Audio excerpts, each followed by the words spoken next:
todas las estructuras del entrepiso con estas características. Este ambiente tiene estas mismas características, el resto es nuevo. ¿Ya? Vemos acá estas vigas de entrepiso, pero son como unas vigas madre en este caso. ¿Por qué? Porque soportan a otras vigas longitudinales y las pueden ver, todavía están en su recubrimiento, inclinados, inclusive con cierta sí, están torcidos, ¿no? Porque se nota que era un material no aserrado, en aquel entonces no había aserraderos, etc. Y esos materiales son, dos son de aliso y el otro no sé exactamente de qué material. Sí, ¿ya? Y vemos allí ese cuero. ¿Cómo se llama el cuero para amarrar el? ¿Alguien sabe? Un punto, un regalo. No, ¿cómo es posible, jóvenes? Ahora lo utilizan de vaca. En la época inca, porque en la época inca también utilizaron el cuero, ¿no? Era de llama, ¿no? ¿No saben? Bien, es el tiento, así se llama, el tiento. ¿Ya? ¿Qué es lo que pasa? Ellos no tenían alambre número 8, no tenían alambre número 16, ¿no? Ellos no tenían elementos para amarrar la vaca, ¿no? Y cortar en cintas, en tiras, amarraban la unión de los maderos, en este caso es de las vigas longitudinales, las amarraban con este tiento, ¿no? Los remojaban de tal forma que parecía como gelatina, es medio gelatinoso, y lo amarraban sin necesidad de que sea muy fuerte. ¿Por qué? Porque al secar se contrae de tal manera que hace una solidez absoluta, ¿no? Ese es el secreto de esas estructuras, ¿no? Que todavía hemos encontrado acá y hemos respetado, hemos dicho, esto va a ser testigo de ello, ¿ya? A ver, esta es una viga transversal y las longitudinales son unas pequeñitas. Encima de ello, ¿qué va? Porque se supone que arriba, en la colonia había ladrillo pastelero. Pero si nosotros ponemos ladrillo pastelero, ¿qué lo sujetaba? Pastelero. ¿Qué lo sujetaba? Porque hay madero en este sentido, madero en este sentido, que está más o menos a 50 centímetros. Nuestras estructuras de casonas coloniales tenían ese entrepiso. Después han sido reemplazadas, ¿no? Han sido reemplazadas con entablados de 2 pulgadas, tabla cargada, que es un mecanismo como se sujeta, ¿no? Apoyadas en estas vigas. Pero en la colonia no había cerraderos, no había madera de Puerto Maldonado. ¿Cómo apoyaban los pisos? Bien, les explico. Utilizaban el curucur, punto al que sabe qué es curucur.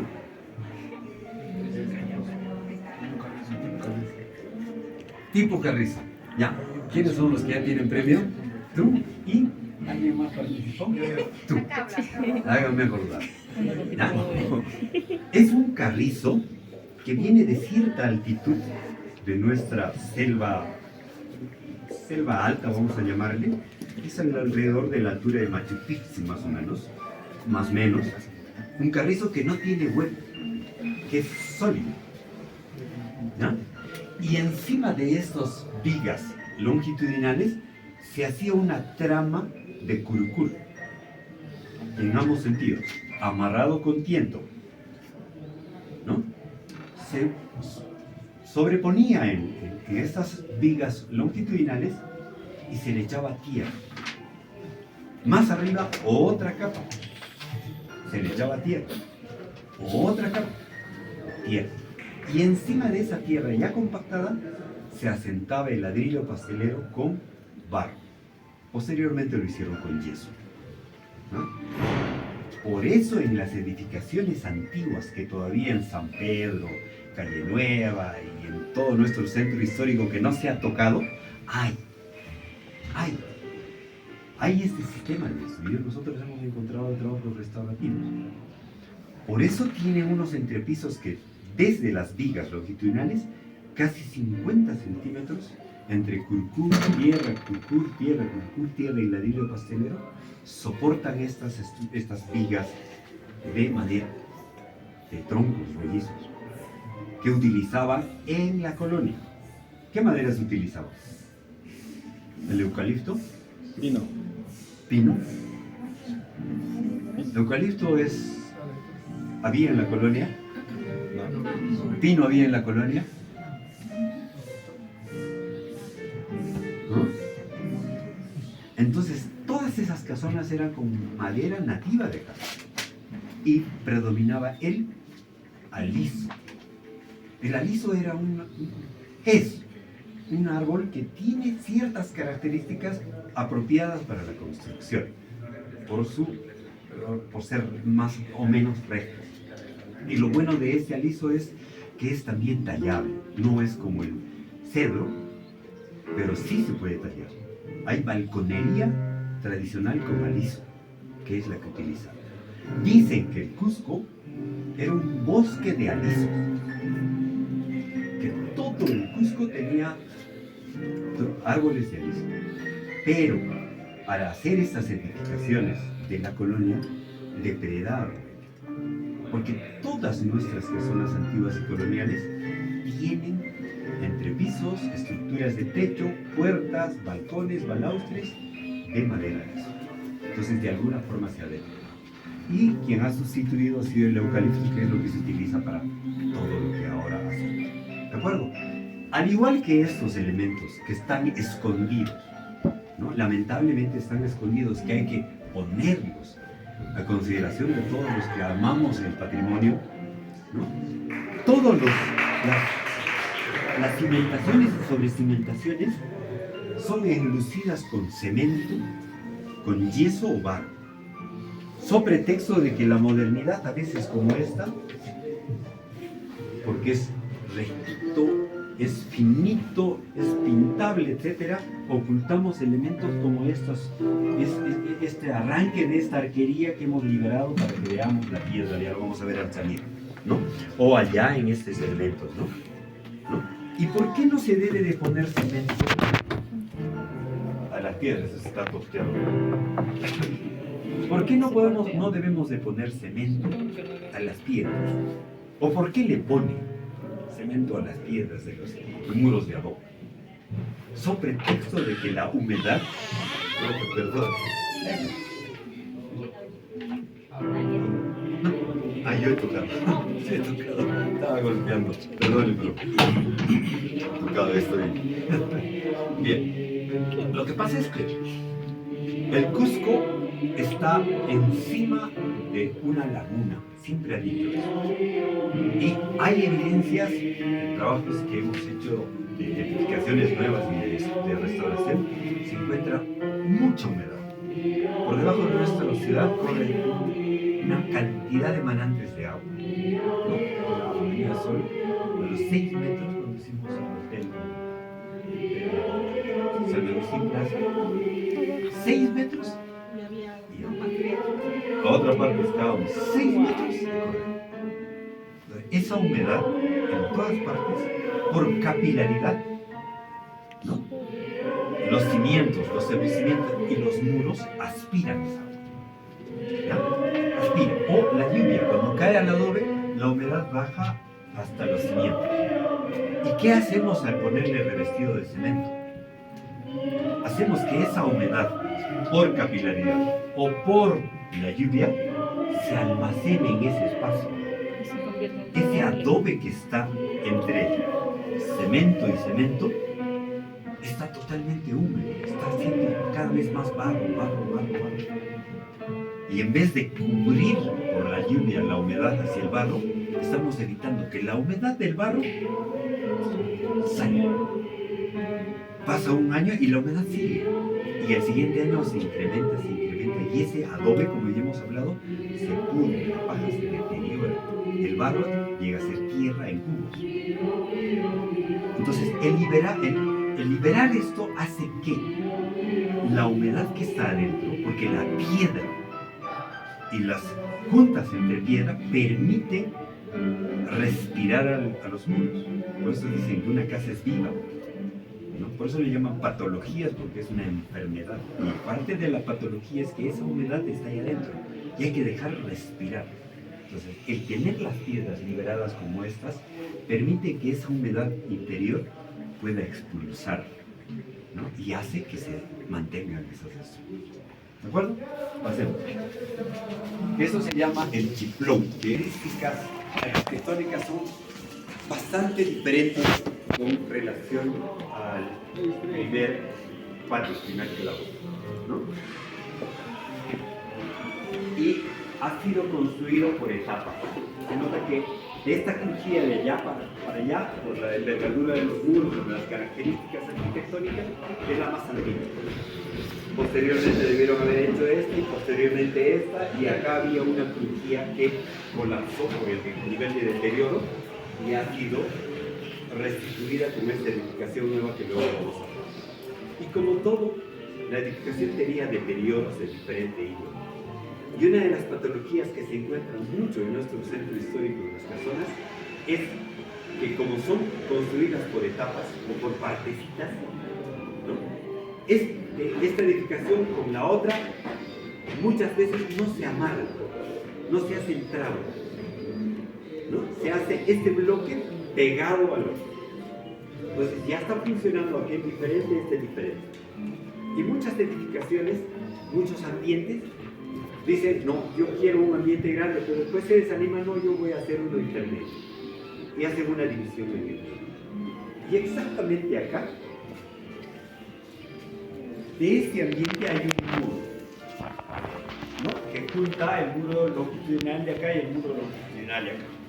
Al hacer la liberación de lo disolucido de barro, nos hemos encontrado de que el muro este, con el muro este otro, no tiene la traba, no está amarrado, no está cosido. Por lo tanto, ese muro, si no tiene costura en la parte posterior y en esta otra parte, con cualquier movimiento sísmico va a caer. A eso le llamamos muro en bandera. Si hay un movimiento sísmico acá, puede aplastar a alguien. Y si se cae eso, va a debilitar este y también puede caer. ¿De acuerdo? Entonces, para recuperar la solidez de esto, se hace un trabajo de costura. Se va sacando piezas de adobe y se van insertando trabados, como hemos explicado antes, de tal forma que llegue a eso. Pero en muchos de los casos no es permitido. ¿Por qué? Porque si ustedes ven, el muro de atrás apoya a este lado. Si quisiéramos hacer costura, tendríamos que sacar esto y estaríamos debilitando totalmente. Entonces, ¿cómo hemos optado una opción para amarrar este muro? Se le ha insertado una estructura en T, una llave en T, que consiste en dos troncos rollizos que están a los costados de los muros. A lo largo, vienen hasta allá, por eso vemos esos elementos que sobresalen, esas bolas que se ven ahí, ¿no? Y otros dos elementos que amarran al muro transversal, ¿no? Y entre esos dos maderos hay como una escalera, vigas transversales. Lo vamos a ver en las fotos, ¿ya? Se ha insertado una viga en T que de alguna forma va a hacer que se amalgame eso y ya se ha hecho unos trabajos de costura más en la parte de atrás, ¿no? Pero aún así es una patología agrícola, ¿no? Otra cosa que quiero explicarle, vénganse por acá, por favor.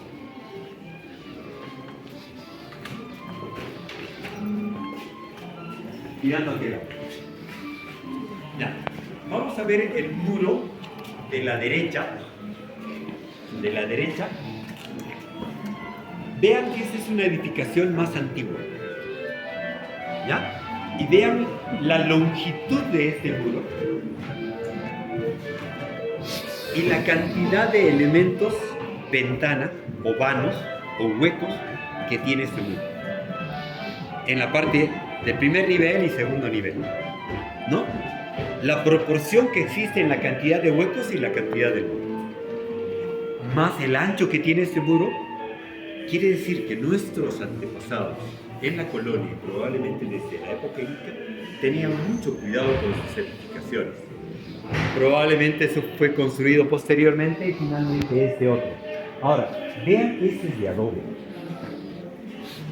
Midan la longitud imaginariamente de la cantidad de la distancia que tiene este adobe y sumen la cantidad de huecos que tiene, tanto en el primer y segundo nivel. Ese es uno de los grandes errores que se cometen. Lamentablemente el expediente no estaba y había una serie de complicaciones por lo mismo, ¿no? Entonces, cuando se construye con adobe, hay un reglamento, hay una norma que establece esas proporciones y al margen de esa norma, al margen de eso, hay el criterio de los arquitectos y los ingenieros. No podemos exponer a nuestras personas con una cosa como esta, ¿no? Si hay un movimiento sísmico, los adobes no funcionan como columnas, funcionan como paredes, como elementos tan grandes como estos. Esa es una cosa que nunca debemos hacer, ¿ya? Que debió haberse hecho, debió haberse hecho. ¿De acuerdo? ¿Ya?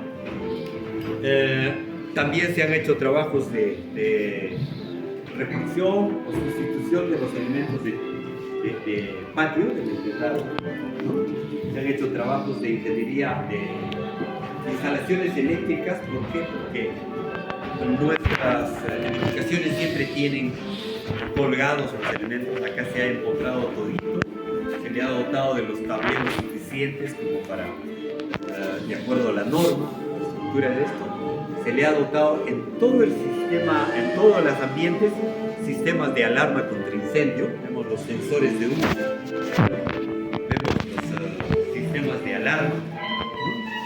También hemos insertado en cada uno de los ambientes luces de emergencia, todos tienen. En los patios, vemos los patios. Si hubiera, ¿cómo está bueno? ¿No? Y se le ha dotado de un sistema de data. Cada ambiente tiene un punto de computación, de sistema de red, ¿no? Y también en los patios se ha puesto elementos Wi-Fi para que puedan los muchachos tener con todas las consideraciones técnicas del caso, como establece la norma para educación. Ahora,